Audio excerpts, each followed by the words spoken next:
धाराशिव जिल्ह्यात अतिवृष्टीमुळे शेतकऱ्याचं मोठं नुकसान झालेलं आहे। अगदी हातातोंडाशी आलेला घास जो आहे तो शेतकऱ्याचा या अतिवृष्टीमुळे हिरावून गेलेला आहे। मी आता भूम तालुक्यातील सोनगिरी परिसरामध्ये आहे। या ठिकाणी शेतकरी अगदी जे आहे ते कर्ज काढून असेल किंवा सावकाराकडून पैसे घेऊन जे असतील ती त्यांनी शेती जोपासली होती। मात्र आता ही शेती जी आहे ती पूर्ण मातीमोल झालेली आहे। मी एका सोयाबीनच्या शेतीमध्ये आहे। तर आपण पाहिलं तर ही काढणीला आलेलं सोयाबीन होतं। आता isakal.com आहे देशातील नंबर 1 ची मराठी न्यूज वेबसाईट। प्रत्येक अपडेटसाठी isakal.com ला नक्की भेट द्या। मात्र ह्या सोयाबीनमध्ये अक्षरशः या अतिवृष्टीमुळे जे आहे ती पूर्ण सोयाबीन जमीनदोस्त झालेली पाहायला मिळते। अगदी मोठं उत्पन्न या शेतकऱ्याचं यांना या माध्यमातून मिळणार होतं। काढणीला आलेलं सोयाबीनचं पीक आहे, मात्र पूर्ण हे नष्ट पीक झालेलं आहे। त्यामुळे कुठेतरी जिल्ह्यातील शेतकरी जो आहे तो अक्षरशः हतबल झाल्याची जी आहे ती परिस्थिती आपल्याला या ठिकाणी पाहायला मिळते। आपल्यासोबत हे शेतकरी देखील आहेत। काय त्यांच्या वेदना आहेत आपण जाणून घेण्यासाठी आपण त्यांच्या शेतामध्ये आलेलो आहोत। मला सांगा, मोठं नुकसान झालंय, काय सांगणार? काल झालेल्या ढगफुटीमुळे खूप मोठं नुकसान झालंय। आम्ही आतापर्यंत हे पीक सावकाराच्या माध्यमातून व्याजानं पैसे काढून दुकानदाराच्या हातापाया पडून हे आतापर्यंत आम्ही जोपासलेलं लेकरासारखं जोपासलेलं आमचं पीक गेलंय आणि हातातोंडाशी आलेला घास गेल्यामुळं आमचं आता काय खरं नाही असं तर आम्हाला वाटतंय।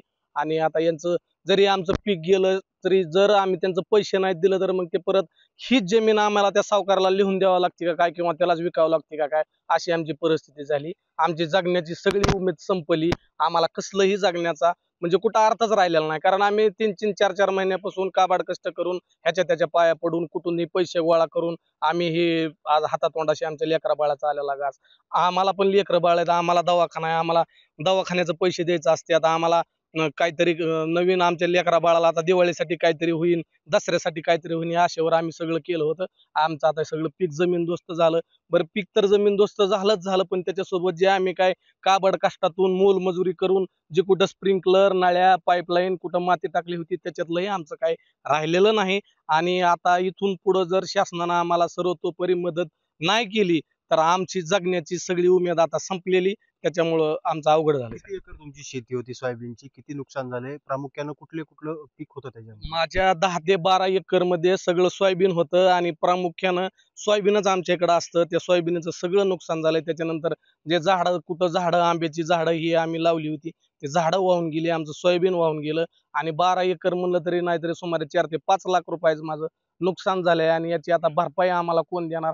आणि जरी आम्हाला भरपाई नाही दिली किंवा दिली तरी आम्ही जे उधारीवर आणलेलं आहे, जे आम्ही मजूर कामाला लावलेली की त्यांचं पैसे आम्हाला दिल्याशिवाय किती रुपयाचं नुकसान झालं? अंदाजे माझं 4 ते 5 लाख रुपयाचं नुकसान झालं।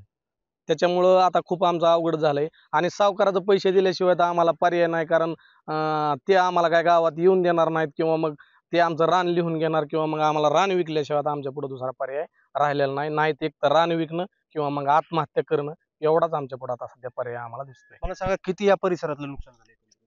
साधारणतः या भागात पाहणी केल्यानंतर असं लक्षात आलं की 150 हेक्टरपेक्षा जास्त पिकाचं नुकसान झालंय। कारण हा पाझर तलाव जो आहे तो पाझर तलाव फुटल्यानंतर त्याचं पाणी आहे ते दोन्ही ओढ्याच्या दोन्ही बाजूला गेलं आणि जवळपास 150 हेक्टरपेक्षाही जास्त शेतकऱ्याचं नुकसान झाले। मग कोणाच्या मोटरी वाहून गेल्यात, त्याच्यानंतर कोणाचे वायर वाहून गेल्यात, कोणाचे बोर्ड वाहून गेल्यात, कोणाचं स्प्रिंकलर वाहून गेल्यात। आता मी बऱ्याच शेतकऱ्यांना या ठिकाणी भेटलो तर त्यांचं असं म्हणणं आलं की त्या स्प्रिंकलरचं आणखी अनुदान मिळालं नाही, त्यांनी कृषी विभागाकडून त्या फाईल केल्या होत्या।